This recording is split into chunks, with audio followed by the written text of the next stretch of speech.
Good evening. You're joining the State of Business with me, Nishani Piguera. Here's a look at tonight's headlines. UN Special Rapporteur on Minority Issues asks Sri Lanka to set up independent minority rights body. And Deputy Minister Arundhika Fernando opposes proposed plan to merge Mihin Lanka with national carrier. The government presented the Appropriation Bill for 2017 budget in Parliament today. Accordingly, the estimated government expenses for 2017 is 1.8 trillion rupees. The bill shows that allocations for health and education ministries have been slashed by considerable amounts. However, allocation for the president has been increased to 64.52 billion rupees from last year's amount of 23.92 billion rupees. The allocation of funds for Prime Minister is also increased to 1.25 billion rupees from 486.1 million in 2016.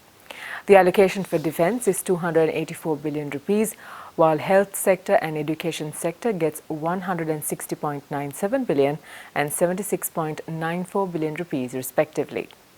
Prime Minister Ranil Wickremesinghe met a number of delegations in Brussels yesterday.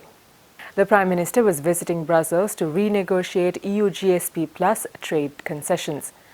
The Prime Minister met with the President of European Parliament, Martin Schulz, and had discussed the changes taking place in Sri Lanka.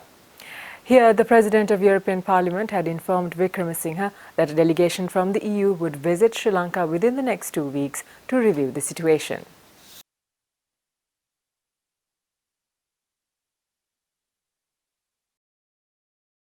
In more news tonight, the United Nations Special Rapporteur on Minority Issues, Rita Isaac-Ndiaye, urged the government not to lose momentum gained by the new administration in 2015 and shows its commitment to minority rights through concrete action.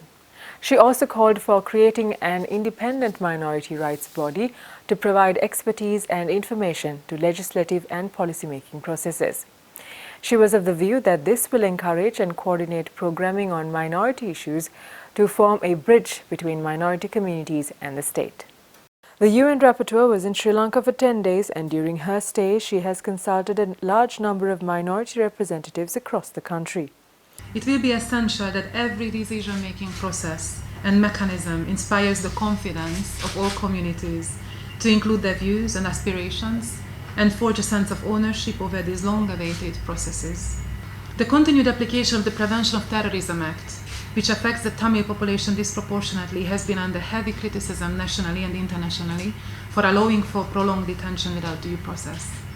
While the numbers are disputed, there is a significant number of those who remain on remand under the current PTA.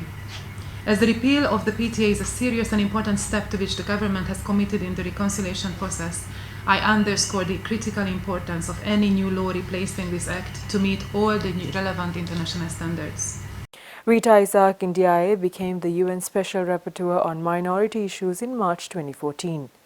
She is tasked by the UN Human Rights Council to promote the implementation of the Declaration of Rights of Persons belonging to national, ethnic, religious and linguistic minorities, among other things.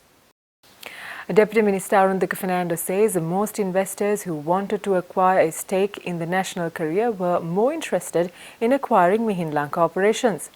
Addressing the media, he said he opposes the proposed merger of Sri Lankan Airlines with Mihin Lanka as the latter was making profits. අපි දන්නවා ශ්‍රී Lankan ගුවන් සේවයේ ප්‍රශ්නයක් තියෙනවා. ශ්‍රී Lankan ගුවන් සේවය අති නාස්තිකාරී තැනකට ගියා. ඒකට හුඟ දෙනෙක් වගේ කියනවා. මේ ලොකු පොටුවල ඉන්න අය ඉඳ ගන්නවා ඉඳගෙන එකපාරට මිහින් නායක වහන්න ඕන. මත්තල ගුවන් තොටුපළ පාඩු. හැබැයි මත්තල ගුවන් තොටුපළ දැන් අපි මාකට් කරන්නේ. මේ මත්තල ගුවන් තොටුපළ මාකට් කරලා මත්තල ගුවන් තොටුපළ බහලා දාන්න නෙමෙයි.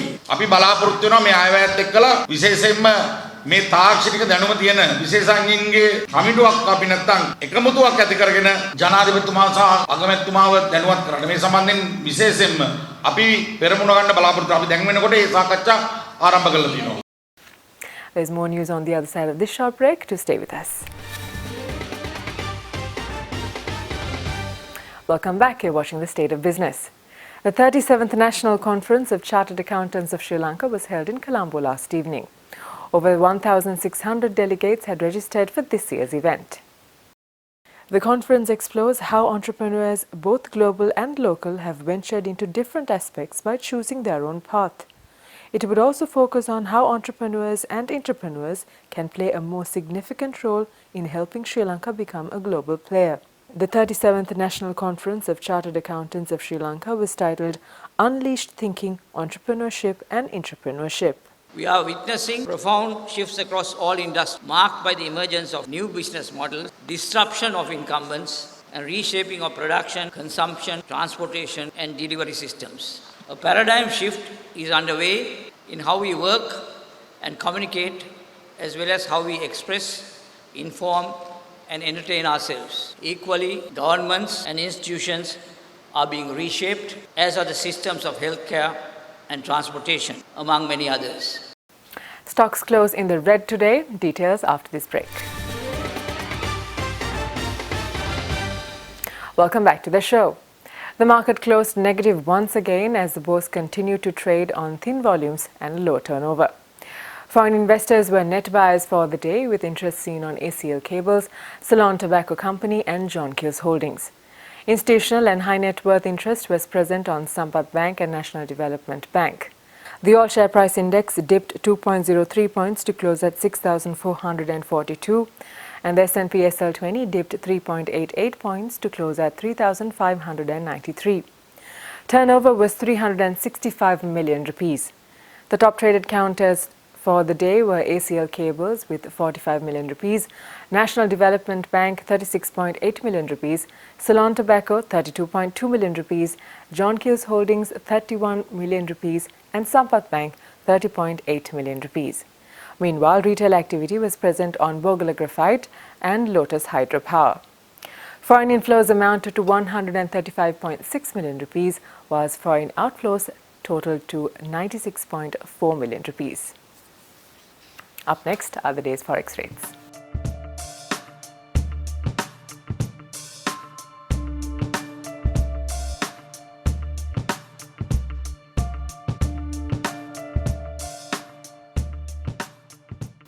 And with that, we sign off from the newsroom.